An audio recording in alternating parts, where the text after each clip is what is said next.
तकबीरात तशरीक। इस महीने के 5 दिनों में नमाज के बाद तकबीर वाजिब है। इस महीने का एक अहम हुक्म जिसकी आम मुसलमानों में उमूमन और ख़वातीन में ख़ुसूसन तबलीग की ज़्यादा ज़रूरत है। तकबीरात तशरीक का एहतिमाम है। 9 ज़ुल्हिज्जा की फ़जर की नमाज से लेकर 13 ज़ुल्हिज्जा की असर की नमाज तक हर फ़र्ज़ नमाज का सलाम फेराते ही एक मरतबा बुलंद आवाज़ से तकबीर कहना वाजिब है, अलबत्ता औरतें आहिस्ता आवाज़ में कहेंगी।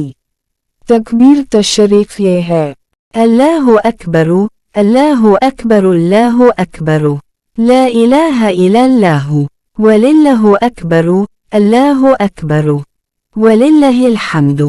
अशरा ज़िलहिज्जा के रोज़े, यानी इस महीने के पहले 9 दिनों में रोज़े रखने का खुसूसी अजर है। हज़रत अबू हरीरा रज़ा अल्लाह अन्हा बयान फरमाते हैं कि रसूल अल्लाह सल्लल्लाहु अलैहि वसल्लम ने इरशाद फरमाया, उन दिनों में से किसी दिन में भी बने का इबादत करना अल्लाह ताला को इतना महबूब नहीं जितना कि अशरा ज़िलहिज्जा में महबूब है, यानी उन दिनों की इबादत अल्लाह पाक को दूसरे तमाम दिनों से ज़्यादा महबूब है।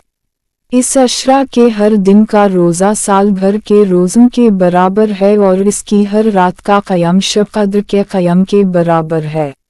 तिरमिज़ी।